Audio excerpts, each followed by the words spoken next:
ये बहुत एक विशेष लीला है।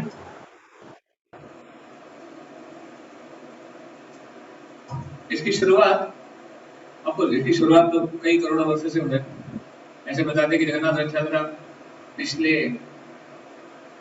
कितना बताया था, how many crore years, 15 crore 15 crore सालों से रथ यात्रा जगन्नाथ जी की सेवा हो रही है। ऐसे आज एक फिगर बताया था मैं मॉर्निंग क्लास में। तो इतनी पुरानी है रथ यात्रा, या फिर इतना है जगन्नाथ जी की सेवा का कर्म चलता आ रहा है तब से। बट एक डायरेक्ट रूप में हम इसको ठीक से समझने के लिए चैतन्य महाप्रभु की लीलाओं के माध्यम से समझते हैं। तो चैतन्य महाप्रभु ये स्वयं कृष्ण है, ये कलयुग में अवतरित हुए हैं। कृष्ण की ही कृष्ण का रूप ऑफकोर्स कृष्ण के भक्त के रूप में, पर श्रीमती राधा रानी की कांति लेकर। तो चैतन्य महाप्रभु के वर्णन में आता है कि किस प्रकार गौरवर्णम कृष अकृष्णम सांगोपांगास्त्र पार्षदम यज्ञ संकीर्तन प्राय यजंती ही सुमेधस। कि ये जो चैतन्य महाप्रभु है ये कौन है, ये गौरवर्णम इनका सुवर्ण वर्ण है, त्विषा अकृष्ण इनकी जो त्विषा है, इनका जो वर्ण है वो कृष्ण नहीं है। और सांगोपांगास्त्र पार्षद, ये किसके साथ आए, अपने पार्षदों के साथ आए। और क्या करने आए हैं, यज्ञ संकीर्तन प्राय, ये संकीर्तन यज्ञ को प्रस्थापित करने आए हैं, ये संकीर्तन यज्ञ को फैलाने आए हैं। यजंती ही सुमेधसः, और इसलिए चैतन्य महाप्रभु को कौन वर्शिप करते हैं, कौन पूजा करते हैं उनकी, जो बुद्धिमान लोग हैं। दो द्वार सुमेधसः, तो मेध मतलब बुद्धिमान, जो सुमेध है मतलब अति बुद्धिमान। जो सुमेध लोग हैं वो चैतन्य महाप्रभु को भगवान के रूप में मानते हैं और उनकी पूजा करते हैं। तो कहने इमेजिन हमारा कितना बड़ा सौभाग्य है कि हम चैतन्य महाप्रभु को जानते हैं, उनको प्रणाम करते हैं, उनकी पूजा करते हैं। अधिकांश दुनिया चैतन्य महाप्रभु को भगवान के रूप में नहीं जानते। लोग उनको एक संत समझते हैं, या फिर एक बड़े सन्यासी समझते हैं, एक बड़े भक्त समझते हैं, और वो भगवान है, कृष्ण ही है, वो लोग नहीं समझते। पर हमें प्रभुपाद जी की कृपा से हम शास्त्रों के मर्म जानते हैं। तो श्रीमद् भागवतम में उनका वर्णन आता है।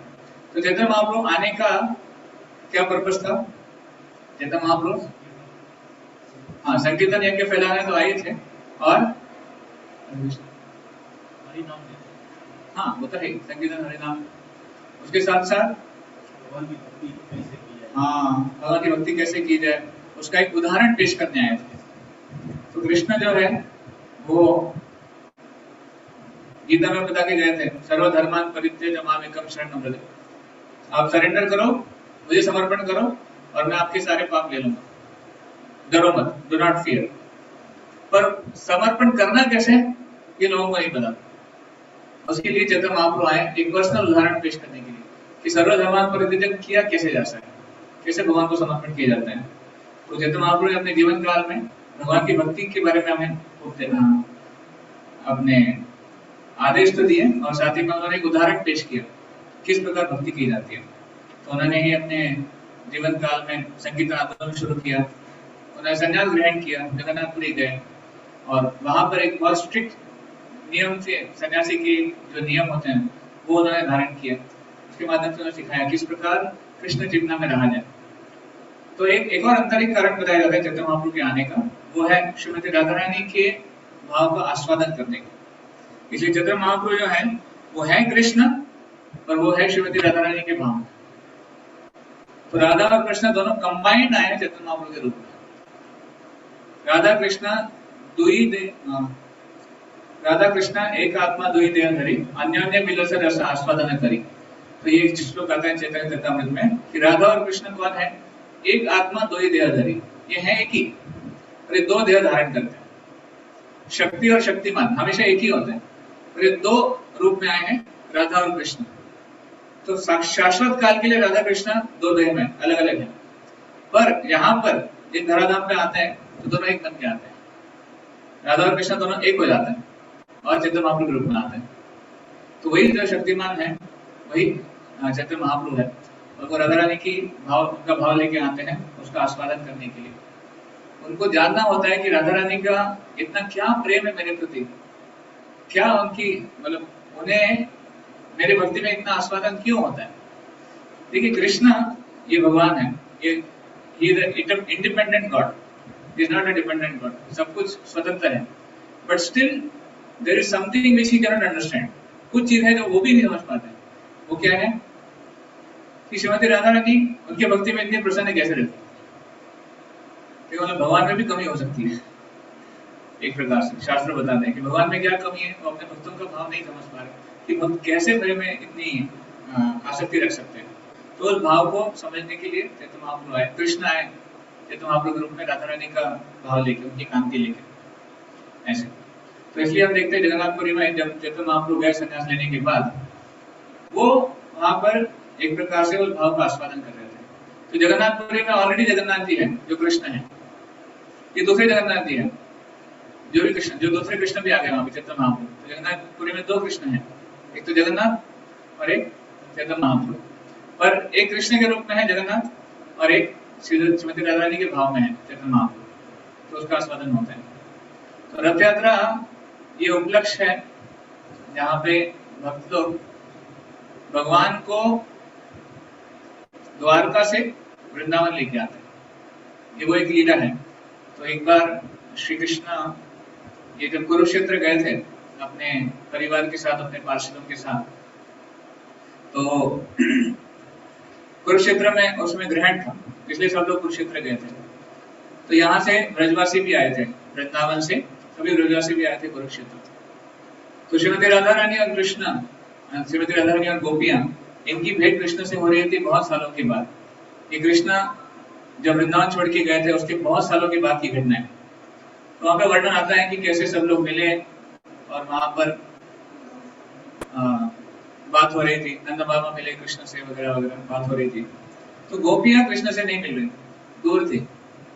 तो कृष्ण की इच्छा थी उनसे मिलने की, उनसे बात करने की, पर वहां पे गोपियों को वो जो आस्वादन करने का जो भाव था वो नहीं हो पा रहा था। वो चाहते थे कि कृष्ण हमें अकेले में मिले और उस भाव में मिले, वृंदावन वाले भाव। ये जो द्वारका वाले कृष्ण हैं, ये पूरा अपना मुकुट पहने हुए हैं, पूरे आभूषण पहने हुए हैं और राजसी भाव में। तो गोपियों को कृष्ण का राजसी भाव नहीं समझ में आता।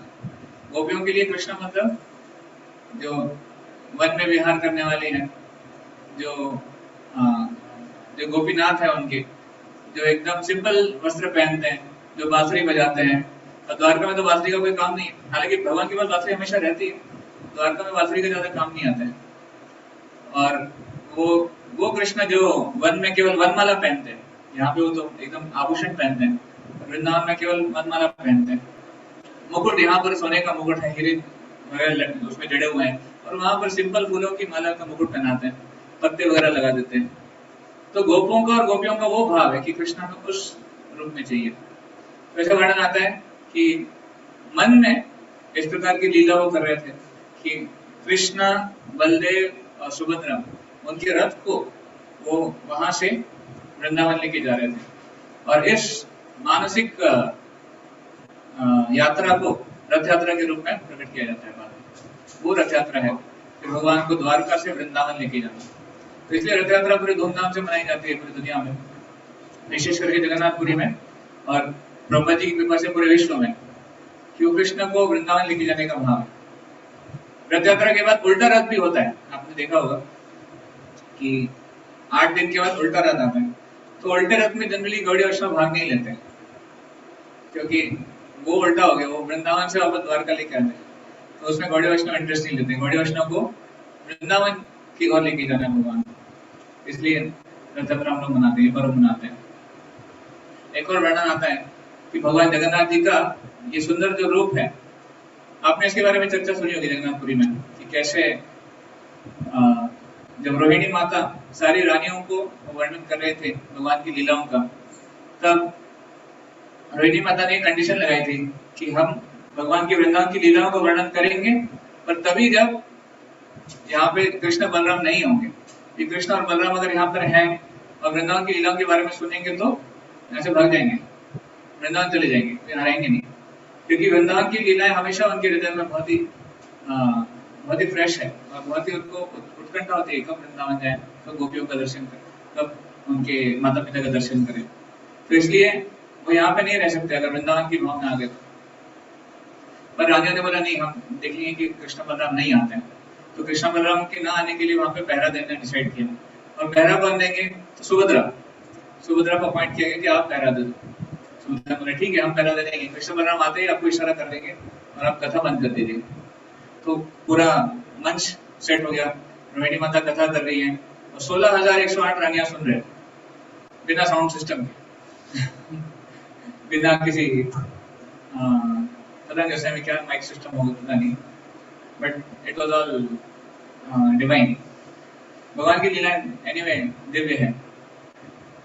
तो रोहिणी माता एक के बाद एक बचपन से भगवान की लीला का वर्णन कर रही थी, किस प्रकार उनका जन्म हुआ, किस प्रकार वो बड़े हुए, किस प्रकार असुरों का वध किया, किस प्रकार गायों के साथ क्या लीलाएं करी, गौशाला में खेलते थे और गोबर में रेंगते थे और बच्चों को परेशान करते थे, गोपियों को परेशान करते थे, बच्चों को जाके जगा देते थे, मक्खन चोरी करते थे, बंदरों को खिला देते थे और उखल बंधन लीला, ये सारी लीलाओं का वर्णन रोहिणी माता ने किया था। रोहिणी माता का सौभाग्य ये था कि रोहिणी माता ने भगवान की दोनों लीलाएं देखी, वृंदावन लीला भी और द्वारका लीला भी, बहुत ही विशेष है।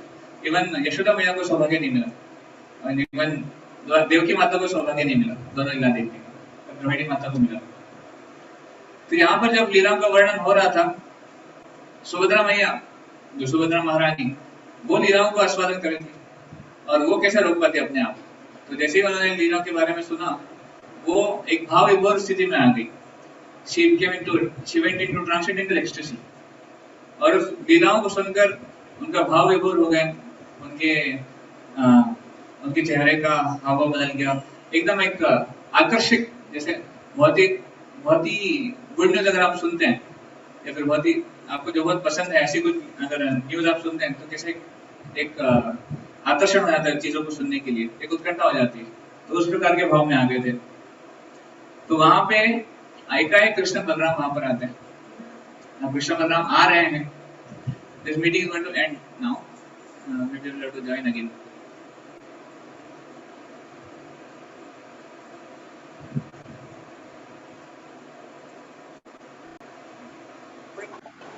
तो कृष्ण बलराम वहां से एकाएक वहां पर आते हैं और कृष्ण बलराम देखते हैं कि सुभद्रा महारानी एक्सेसिव में है, तो वो भी वही रुक जाते हैं गेट पे और वो आगे नहीं बढ़ते। अचानक से वो सुनते हैं लीलाएं हो रही है और लीलाओं का वर्णन हो रहा है, तो वो भी उस वृंदावन की लीलाओं को सुनकर एक्सेसी में चले आते हैं, एक दिव्य उन्माद में चले जाते हैं और तीनों के शरीर में विकृति आ जाती है। एक्चुअली जब दिव्य उन्माद होता है उस स्तर पे, अब वो हम क्या होता है आप समझ नहीं सकते, तो थ्योरेटिकल लेवल पे चैतन्य चेतावनी में बताया गया है कि कैसे जब दिव्य उन्माद होता है तो हाथ पैर एक तो लंबे हो जाते हैं या फिर सिकुड़ जाते हैं, ऐसे होता है, आंखें बड़ी हो जाती है, श्वास कंपन होने लगता है, बाल रोंगटे खड़े हो जाते हैं। तो बहुत ही विकृत, बहुत ही अलग अलग ट्रांसफॉर्मेशन आते हैं शरीर में। ये होता है बहुत ही हाई लेवल की एक्सटेसी में। अभी हमें उसका एक्सपीरियंस नहीं है, but yes if you practice bhakti then eventually going forward this kind of stage comes. तो भगवान जगन्नाथ, आई मीन टू से कृष्णा बलराम, उनके हाथ ऐसे सिकुड़ गए, उनके पैर सिकुड़ गए, उनकी आंखें बड़ी बड़ी हो गई, उनकी चेहरा, उनके जो स्माइल है, हास्य है, वो बड़ा हो गया। तो इस प्रकार उनका वो एक बहुत ही सुंदर रूप बन गया। और ये रूप आपको किसको समझ में नहीं आया क्या है, तो वहां पे नारद मुनि आते हैं एकाएक। नारद मुनि का ट्रांसेंडेंटल स्पेसमैन प्रभुपाद जी बोलते हैं। नारद मुनि सही समय पे सही जगह पहुंच जाते हैं। So somehow he has that divine arrangement, भगवान की लीला है कि वो पहुंच जाते हैं। तो वहां पे पहुंच गए नारद मुनि और नारद मुनि उस रूप को देख लिया कि कृष्ण, बीच में सुभद्रा और एक साइड में बलराम, ये तीनों एक दिव्य उन्माद की स्थिति में है। और नारद मुनि वहां पर नाचने लग गए अपनी वीणा बजा के कि ये बहुत ही सुंदर रूप आज मैंने देख लिया है, हरि बोल हरि बोल। तो ये बहुत ही सुंदर आकर्षक रूप है।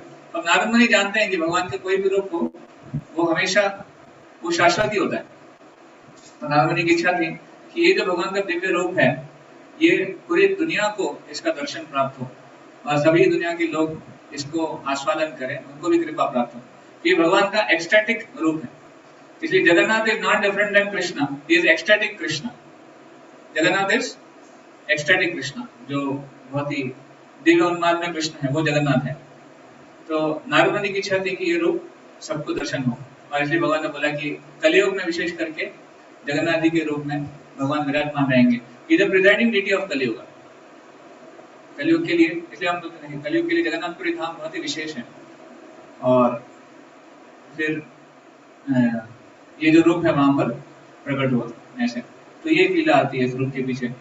और एक और लीला आपने सुनी है कि किस प्रकार वो इंद्रदुम्न महाराज, उनकी इच्छा हुई भगवान का दर्शन करने की नील माधव के रूप में, और नील माधव उस समय अप्रकट हो गए। ये बहुत बड़ी लीला है, मैं उसको डिटेल में नहीं बताऊंगा, बट नील माधव अप्रकट हो गए। नील माधव कहते हैं कि अभी मेरा नील माधव के रूप में जो दर्शन है वो नहीं होगा, अभी हम दारू ब्रह्म के रूप में दर्शन देंगे, और दारू ब्रह्म रूप में जगन्नाथ के रूप में मैं दर्शन दूंगा। तो नील माधव जो नील रंग के थे उस रूप में दर्शन नहीं हुआ, तो फिर दारू ब्रह्म के रूप में एक दारू, आई मीन पत्थर, दारू का मतलब पत्थर नहीं, सॉरी गुड़, तो एक बहुत बड़ा गुड़ का एक लकड़ी का जो स्लैब है वो समुद्र में अपने आप तैर के आता है। इंद्रदुम्न महाराज उसको उठाने का प्रयास करते हैं, उठता नहीं है, पर जो उनके सेवक होते हैं नील माधव के, विश्ववसु और विद्यापति और विश्ववसु, ये उसको उठा के लाता है। और फिर वहां पर एक कारपेंटर, एक क्या कई कारपेंटर को बुलाया जाता है कि इससे आप भगवान की विग्रह बनाइए, पर कोई भी कारपेंटर उस दारू ब्रह्म पे काम नहीं कर पाते। वो दारू ब्रह्म ऐसा होता है कि आप छन्नी हथौड़ा मारो सब कुछ टूट जाता है, इतना सख्त होता है वो। पर फाइनली एक बूढ़ा व्यक्ति आता है और वो कहता है कि मैं इसको विग्रह बना दूंगा, इससे मैं विग्रह आपको कार्य करके दे दूंगा, और मुझे 21 दिन चाहिए, और 21 दिन तक आपको एक बंद कमरे में मैं रहूंगा, आप खोलेंगे नहीं, आपको दर्शन भी नहीं होंगे मैं क्या कर रहा हूँ, 21 दिन तक आपको वेट करना होगा।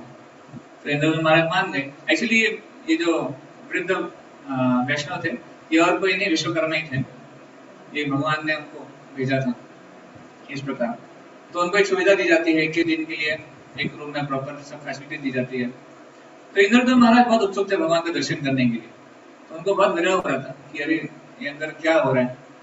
तो रोज वहां से छन्नी हथौड़ी की आवाज आती थी, 3-4 दिन ऐसे चला, तो कुछ दिन के बाद वो आवाज आनी बंद हो गई।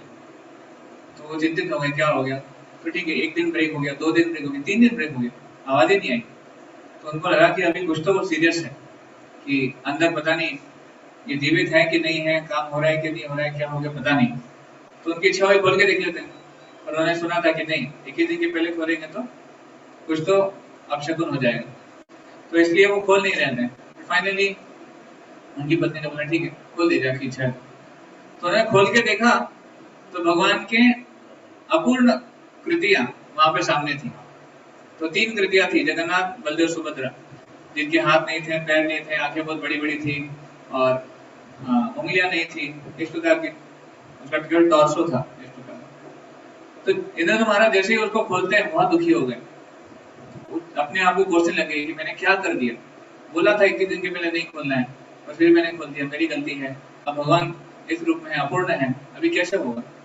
फिर वहां पर आई थिंक वहां पर नारद मुनि आगे आते हैं, नारद मुनि कहते हैं कि नहीं, ये जो विग्रह, ये जो रूप है ये भगवान का पूर्ण रूप है, जगन्नाथ जी इसी रूप में है और इसी रूप में आपको सेवा ग्रहण करना चाहते हैं। तो इंद्रदुम्न महाराज बहुत खुश हो गए, और इंद्रदुम्न महाराज ने वहां पे जगन्नाथ जी को फिर स्थापना करने के लिए वहां पे मंदिर वगैरह बनाया था। तो बहुत वर्णन आता है कि मंदिर बनाया, ब्रह्मा जी को इन्विटेशन देने गए, और ब्रह्मा जी के यहाँ पे जाके आने में नीचे में बहुत सारे युग बीत गए, क्योंकि ब्रह्मा जी के यहाँ का जो टाइम है, जो टाइम ड्यूरेशन है यहाँ का और ब्रह्मलोक का, उसमें बहुत अंतर है। तो ब्रह्मलोक में गए, वहां पर थोड़ा ब्रह्मा जी बिजी थे, मीटिंग वगैरह चल रही होगी, तो कुछ देर वहां पर रुके, उतनी देर में यहाँ पे युग बीत गए, सब कुछ चला गया। ये जो मंदिर था वो पूरा मिट्टी के अंदर धस गया, इतना विशाल का मंदिर ऐसे। तो वापस जब आए तब देखा कि कुछ भी नहीं है, सब कुछ बदल गया। फिर ऐसे वर्णन आता है कि जो विद्यापति और विश्ववसु उस जमाने में भगवान की सेवा किए थे वो जीवित थे, ये भगवान की योजना थी। और फिर वो साक्षी देते हैं, और एक काक भूषण था वहां पर, कौवा, वो साक्षी देता है कि नहीं ये मंदिर इंद्रदुम्न ने ही बनाया था। फिर वापस उस मंदिर का जीर्णोद्धार होता है, वापस ब्रह्मा जी को बुलाया जाता है और वहाँ पर पूजा प्रस्थापित होती है। जगन्नाथ बल्लभ सुभद्रा की विग्रह वहाँ पर स्थापना की जाती है। उनकी बहुत ही ठाट बाट से सेवा शुरू होती है। और फिर वहाँ पे इंद्रदुम्न महाराज जगन्नाथ जी से 3 वरदान मांगते हैं। वो कहते हैं कि पहला वरदान मुझे ये चाहिए, पहला आशीर्वाद मुझे ये चाहिए कि मेरी कोई संतान ना हो। तो हम बोले अरे ये क्या आशीर्वाद, लोग संतान के लिए मांगते हैं और आपने बोला संतान ना हो। तो वो रीजन देते हैं कि मेरी इच्छा ये है, क्यों? क्योंकि मैंने मंदिर बनाया है, आपकी स्थापना की है, आगे जाके अगर मेरे बेटे होते हैं तो वो इस मंदिर के ऊपर अपना अधिपत्य जमा देंगे। और मैं चाहता हूँ कि ये मंदिर सदा सदा के लिए सभी जीवात्माओं के लिए, सभी लोगों के लिए खुला रहे और ये उनकी सेवा में रहे। जगन्नाथ जी के दर्शन सबको प्राप्त हो। तो इसलिए मैं नहीं चाहता कि ये किसी प्राइवेट प्रॉपर्टी बन जाए, प्राइवेट लिमिटेड। तो इसलिए मुझे कोई संतान नहीं चाहिए। तो भगवान ने कहा ठीक है। सेकंड, उन्होंने भगवान से रिक्वेस्ट किया, सेकंड वरदान में बोल रहा हूं, एक वरदान उन्होंने ये मांगा कि ठीक है, एक वरदान उन्होंने ये मांगा कि आपके हाथ कभी सूखे ना, आप दिन भर भोजन करें। बेसिकली जैसे आपको भोग लगेगा आप भोजन करेंगे, आपके हाथ धुलेंगे, तुरंत नेक्स्ट भोग लगना चाहिए, तुरंत नेक्स्ट भोग लगना चाहिए। तो आपके हाथ कभी सूखने ही नहीं चाहिए। तो इसलिए आप देखेंगे जगन्नाथपुरी में हमेशा भगवान को भोग लगते रहता है। आप जब भी जाइए भगवान को भोग लगते रहता है। Jagannath ji known as eating God, बहुत खाते हैं, बहुत प्रसाद भी देते हैं। पूरा आनंद बाजार वहां पे प्रसाद से भरा हुआ है जगन्नाथ जी के प्रसाद से। तो ये वरदान उन्होंने मांगा था। और एक वरदान मांगा था कि आप सोएंगे नहीं। दिन में 8 पहर होते हैं, 8 पहर होते हैं दिन में, 3-3 घंटे को एक पहर बोलते हैं। तो 7 पहर जगन्नाथ जी दर्शन देते हैं। आप जगन्नाथ जी के दर्शन के लिए जाएंगे, 7 पहर जगन्नाथ जी का दर्शन आपको मिलेगा। एक पहर केवल है जिसमें से बता दें जगन्नाथ जी सोते हैं, वैसे सोते नहीं है। उस पहर में भी देवता आकर भगवान का दर्शन करते हैं ऐसे। तो भगवान जगन्नाथ जी 24 घंटे सोते ही नहीं। 7 पहर भक्तों को दर्शन देते हैं, एक पहर देवताओं के लिए स्पेशल रिजर्व है। तो जगन्नाथ जी के दर्शन के लिए देवता भी आते हैं अलग अलग स्थानों से। तो इसलिए ये बहुत ही विशेष लीला है। तो ऐसे इंद्रदुम्न महाराज ने वरदान मांगे और फिर उनकी स्थापना की। तो गुंडीचा ये इंद्रदुम्न महाराज की पत्नी का नाम था। तो गुंडीचा माता थोड़ी सी उदास हो गई, क्योंकि अभी पुत्र नहीं होगा तो फिर अंतिम संस्कार कौन करेगा, श्राद्ध कौन करेगा। ठीक है, वैदिक संस्कृति में श्राद्ध का बहुत बड़ा रोल था क्योंकि एक प्रकार से वो तर्पण है, एक प्रकार से वो उद्धार करता है। तो गुंडीचा का मनस्थिति जानते हुए जगन्नाथ जी बोले कोई चिंता नहीं, मैं खुद आपका ये करूँ, आपके लिए श्राद्ध करूंगा। तो आज भी वो प्रथा है कि जगन्नाथ जी इंद्रदुम्न महाराज के लिए और गुंडीचा के लिए खुद श्राद्ध करते हैं। जगन्नाथ जी को ले जाया जाता है, खुद उनका श्राद्ध करते हैं, खुद उनके बेटे के रूप में श्राद्ध करते हैं ऐसे। और उनके सम्मान में जो दूसरा मंदिर है गुंडीचा, वो गुंडीचा मंदिर उनके नाम से है। जो रानी का जो स्थान था उसको गुंडीचा बुलाया जाता है। इसलिए रथ यात्रा का महोत्सव जो होता है भगवान को श्री मंदिर से गुंडीचा मंदिर दिया जाता है। तो श्री मंदिर द्वारका को प्रतिनिधित्व करता है और गुंडीचा मंदिर वृंदावन का प्रतिनिधित्व करता है। तो एक प्रकार से श्री मंदिर से गुंडीचा मंदिर जाने का जो सफर है उसको बोलते हैं जगन्नाथ रथ यात्रा, मतलब द्वारका से वृंदावन जाने का जो सफर है, इस प्रकार। तो ये रथ यात्रा का विशेष महत्व है। तो हम भी जब रथ यात्रा में भाग लेते हैं हमारी यही प्रार्थना होनी चाहिए कि भगवान को अपने वृंदावन लेके आ रहे हैं। वृंदावन लाना मतलब एक प्रकार से अपने हृदय में वास करने के लिए लेके आना। तो हम भगवान से प्रार्थना करते हैं जगन्नाथ स्वामी नयन पथगामी भवतु में। तो हे जगन्नाथ, आप हमेशा हमेशा के लिए मेरे नयन पथगामी, मेरे नयन के, मेरी आंखों के रथ पे आप हमेशा आरूढ़ रहे। मतलब इनका मतलब मैं जहां भी देखूं, जो कुछ भी देखूं, आपके सेवा में रहे। आप हमेशा आपका दर्शन करता रहो, आपकी सेवा में लगा रहो। That should be our prayer. जब भी हम रथ खींचते हैं वो भाव होता है हमारा कि हम भगवान को लेके जा रहे हैं हमारे हृदय में, उनको वहां पर सेवा करेंगे। तो चैतन्य महाप्रभु ने चैतन्य महाप्रभु का इतना विशेष रोल क्यों है? क्योंकि चैतन्य महाप्रभु जब वहां पर थे तो पूरे बंगाल से वहां पर डिवोटीज आते थे। एक्चुअली उनका ऐसा नियम था, 8 महीने बंगाल में रहते थे, अपना व्यवसाय वगैरह करते थे, और 4 महीने चैतन्य महाप्रभु के साथ वो जगन्नाथपुरी में वास करते थे। यानी मैंने पूरे जो गौड़ीय वैष्णव है 4 महीने के लिए सब जगन्नाथपुरी आते थे, इतनी छुट्टी मिल जाती थी इतना इतना वो मैनेज कर लेते थे। और सब लोग वहां पे रहते थे, अद्वैत आचार्य, श्रीवास ठाकुर और शिवानंद सिंह और नित्यानंद प्रभु, ये सब लोग आते थे और चैतन्य महाप्रभु के साथ 4 महीने बिताते थे, उसके बाद वापस चले जाते थे। पापा की तो कोई विशेष मौसी करके है, उनके बेटे रथ की यात्रा शादी, के लिए वो पापा आते की थे। मौसी नहीं है वो?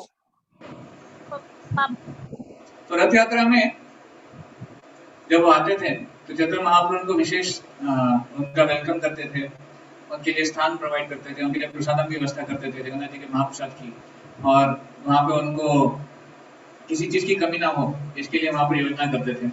और रथ यात्रा के समय पूरा प्लानिंग बनाते थे, चैतन्य महाप्रभु स्वयं वहां पे प्लानिंग करते थे कि कैसे रथ यात्रा होगी, क्या होगा, कितनी कीर्तन पार्टीज होगी, कौन कैसे कहाँ बैठेंगे, कीर्तन करेंगे, ये सब।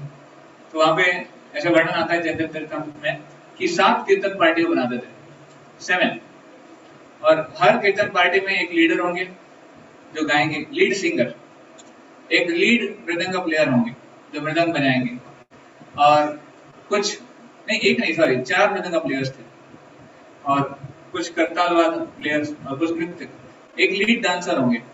तो हर पार्टी के लिए एक लीड डांसर डिसाइड किया जाता था, और चैतन्य महाप्रभु स्वयं इन 7 कीर्तन पार्टी में जाकर नृत्य करते थे। तो चैतन्य महाप्रभु तो भगवान है, तो चैतन्य महाप्रभु एक ही समय 7 कीर्तन पार्टी में होते थे। हर एक को लगता था कि चैतन्य महाप्रभु हमारी पार्टी में है, उनको लगता था कि हमारी पार्टी में है, तो चैतन्य महाप्रभु एक साथ 7 कीर्तन पार्टी में होते थे। तो जगन्नाथ जी के सामने 4 कीर्तन पार्टी होती थी, जगन्नाथ जी के बगल में अगल बगल में 2 कीर्तन पार्टी होती थी, जगन्नाथ जी के पीछे 1 कीर्तन पार्टी, ऐसे 7 कीर्तन पार्टी वहां पे चलती थी, और लाखों की संख्या में लोग वहां पर।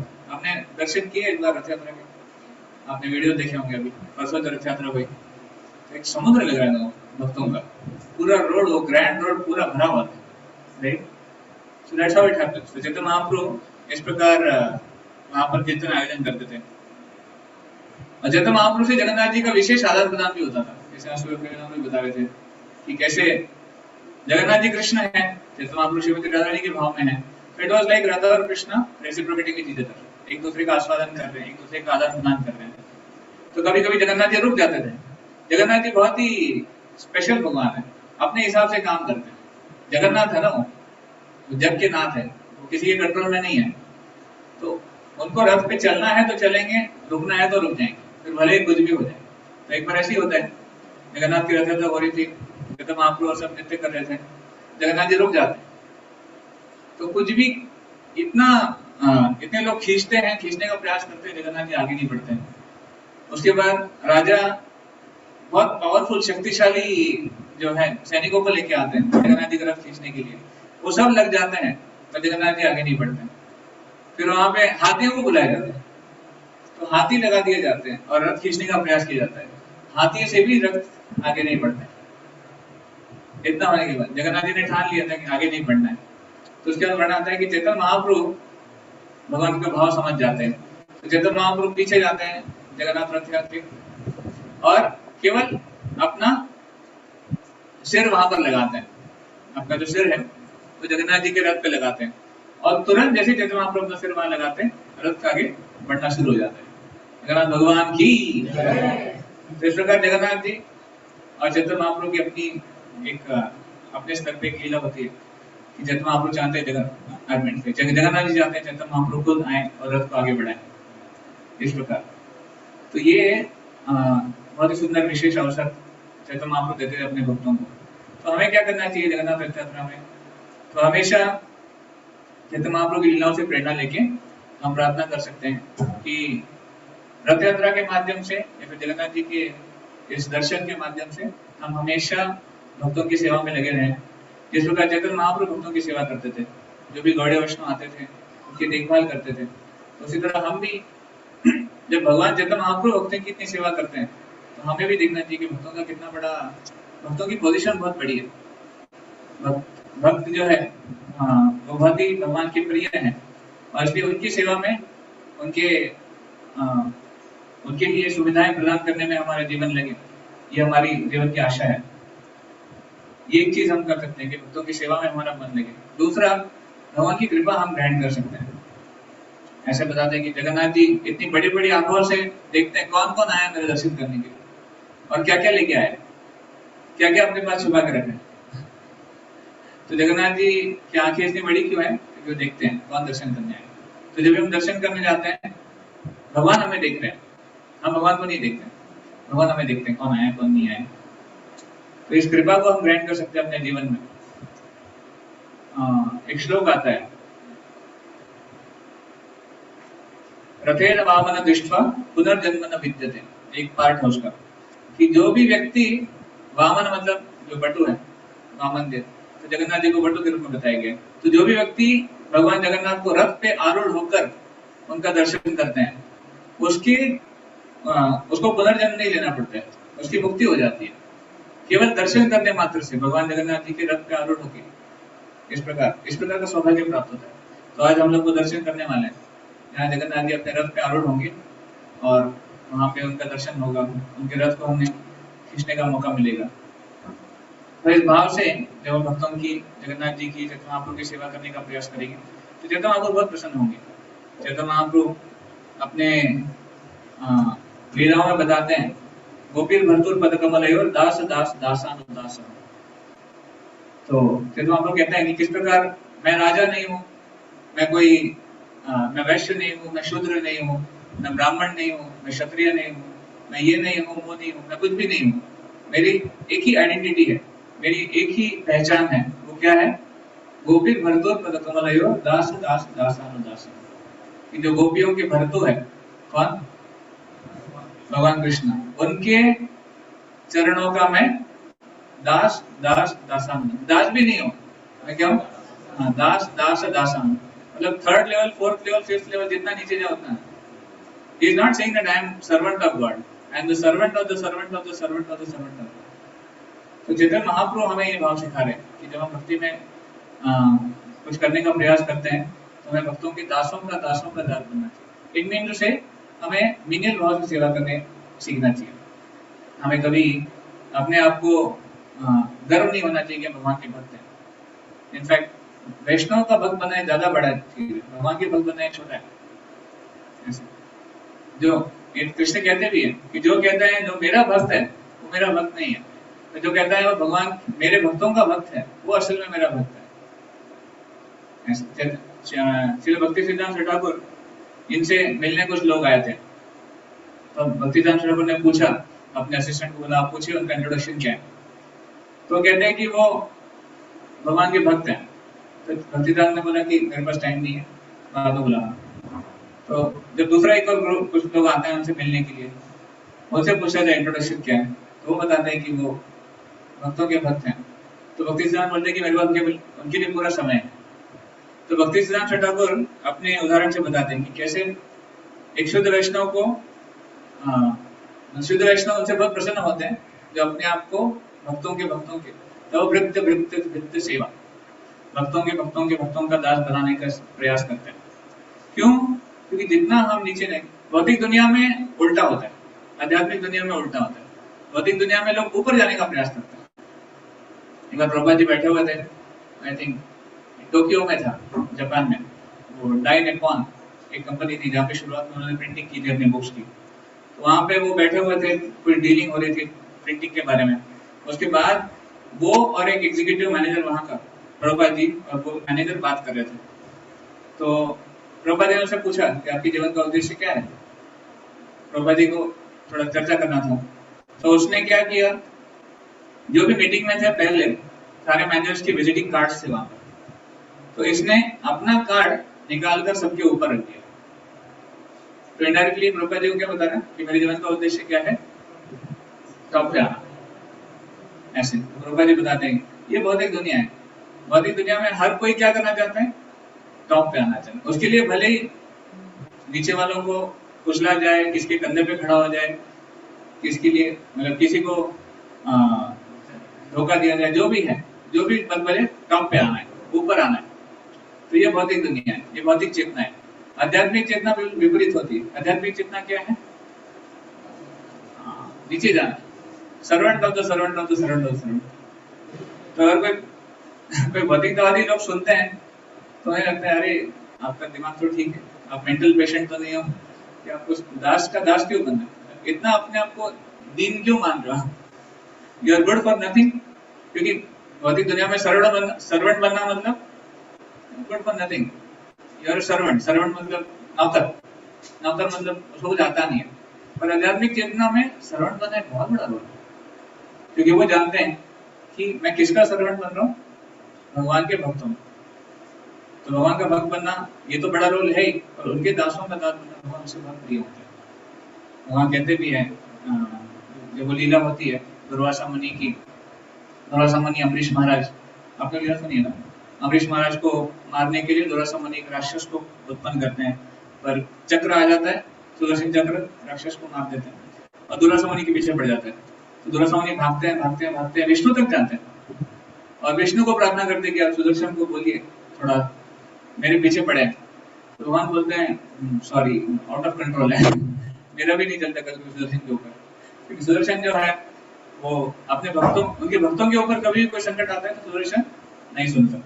तो वहां पर आचार्यगण टीका देते हैं, तो विश्वनाथ चक्र ठाकुर वहां पर बताते हैं कन्वर्सेशन क्या हुआ। श्रीमद् भागवतम में नहीं आता ये, पर वहां पर वो कन्वर्सेशन बताते हैं विश्वनाथ चक्र ठाकुर। तो वो बताते हैं कि कैसे भगवान बोलते हैं कि मेरे भक्त, मेरी चलती नहीं है उसके सामने, और वो बताते हैं कि मैं अपने भक्तों से पराधीन हो जाता हूँ, अहम भक्त पराधीन। तो मेरे भक्त मुझसे बड़े हैं और मैं उनसे छोटा बन जाता हूँ, क्योंकि वो मुझे खरीद लेते हैं। तो भक्ति करना मतलब एक प्रकार से भगवान Krishna allows you to purchase himself. जो भी व्यक्ति भक्ति करता है, अगर भक्ति जिसको प्राप्त हो जाती है, it's like a price to pay to purchase Krishna, भगवान को परचेस करने का प्राइस है वो। तो भगवान इतने सस्ते में किसी को वो चांस नहीं देते, इसलिए बोला जाता है कि भक्ति सबको प्रदान नहीं होती है। तो कलयुग में जैसे हम गीता में पढ़ते हैं, मनुष्य नाम सहस्त्रेषु, लाखों लाखों लोगों में बहुत ही कुछ लोग होंगे, एक दो लोग होंगे जो भक्ति में आगे बढ़ेंगे, भक्ति के प्रति आकृष्ट होंगे, भक्ति करने का प्रयास करेंगे, जैसे आज कलयुग में हम देख रहे हैं। तो क्यों ऐसा है, क्यों भक्ति सबको नहीं मिल रही है, क्यों सब लोग भक्त नहीं बन पाते हैं? बिकॉज कृष्णा डजंट अलाउ, भगवान अलाउ नहीं करते। भगवान चुन चुन के पहले भक्तों की परीक्षा लेते हैं कि कौन सही में सीरियस है, कौन सही में मेरी भक्ति में प्रगति करने की इच्छा रखता है, कौन सही में उस टेस्ट को पास करता है। और जब व्यक्ति टेस्ट पास करते हैं, सीरियसनेस अपने दिखाते हैं, तब भगवान उसको भक्ति प्रदान करते हैं, तब उसको भक्ति में वृद्धि होती है, वो आगे बढ़ते हैं ऐसे।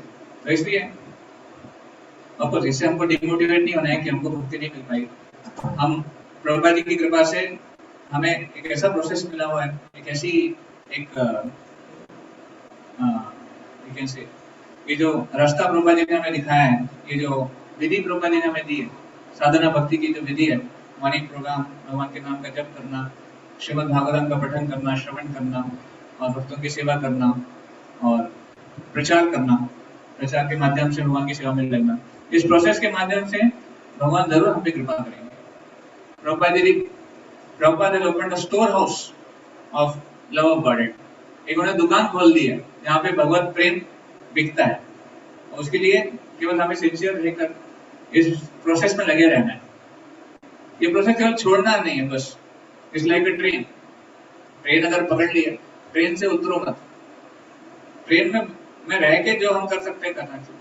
अगर कुछ भोग भी करना है, जैसे कभी कभी होता है, एक ऐड हमने देखी थी, ट्रेन से व्यक्ति जा रहा था, मथुरा आ गया, मथुरा के पेड़े फेमस है, आगरा आ गया, आगरा के पेड़े फेमस है, कहीं कुछ समोसे फेमस है, कहीं कुछ कचौरी फेमस है। तो व्यक्ति उसे ट्रेन से उतर कर खरीदने जाए, और उस चक्कर में हो सकता है ट्रेन निकल जाएगी। तो ये नहीं करना है, ट्रेन से उतरना नहीं है, ट्रेन में रहकर जो खरीदना है खरीदो खिड़की में से। इसका मतलब भक्ति में रह के जो अगर भोग भी करना है तो एक लिमिटेड वे में, जो भक्ति में अलाउड है। ट्रेन से उतरना नहीं, इसका मतलब भक्ति की विधि से बाहर नहीं जाना।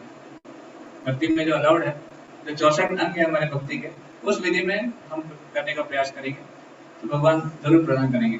प्रभुपाद जी कहते हैं, एक बार एक शिष्य ने प्रभुपाद से पूछा कि हमें नहीं लगता हमारा कोई चांस है भगवत धाम जाने का, हमारी इतनी भौतिक इच्छाएं हैं, कैसे हो सकते हैं, कोई चांस ही नहीं है। तो प्रभुपाद जी वो थोड़ा मायूस हो गया था कि कैसे जाएंगे भगवत धाम, बहुत बड़ा लक्ष्य है। तो प्रभुपाद जी उसको बोलते चिंता मत करो, I have backdoor entry for you, आपके लिए बैकडोर का एंट्री मेरे पास, तो आप केवल मेरी धोती पकड़ो, आपको मैं भगवत धाम लेके जाऊंगा। फिर प्रभुपाद की तो प्रभुपाद जी वचन देते हैं, if you chant 16 rounds attentively, you follow 4 regulative principles properly, lifelong, Prabhupada said, I guarantee you, I'll take you back to God. Prabhupada ji ने वचन दिया, 16 माला ध्यान पूर्वक जप करेंगे और 4 नियमों का पालन करेंगे स्ट्रिक्टली, तो श्री प्रभुपाद अपने बल पे हमें भगवत धाम लेके जाएंगे। हमारी कोई योग्यता नहीं है, योग्यता विचारे किसी नहीं पाई, तुम्हारा करुणा सार, सब तो प्रभुपाद जी की करुणा है, हमारी कोई योग्यता नहीं है। बट यस, हमारी एक ही योग्यता है, हम अगर सिंसियरली प्रयास करें, अगर हम एक प्रामाणिक रूप से अगर प्रयास करें, तो ये हमारा प्रयास है, यही हमारी प्रार्थना है कि हम प्रामाणिक रूप से भगवत भक्ति में लगे रहें, भक्ति के जो अंग है उसको पालन करते रहें, वैष्णव की सेवा करने की प्रयास करते रहें और दासानुदास का भाव प्रकट लाने का प्रयास करते रहें, servant of the servant of the servant. ये जो भाव जब हम प्रकट कर लेंगे या फिर ये भाव जब हम प्राप्त कर लेंगे, वो हमारे जीवन की लक्ष्य है, वो हमारी पूर्णता है। और फिर चैतन्य महाप्रभु की कृपा, श्री जगन्नाथ जी की कृपा और श्री राधा माधव जी की कृपा हमें प्राप्त हो सकती है।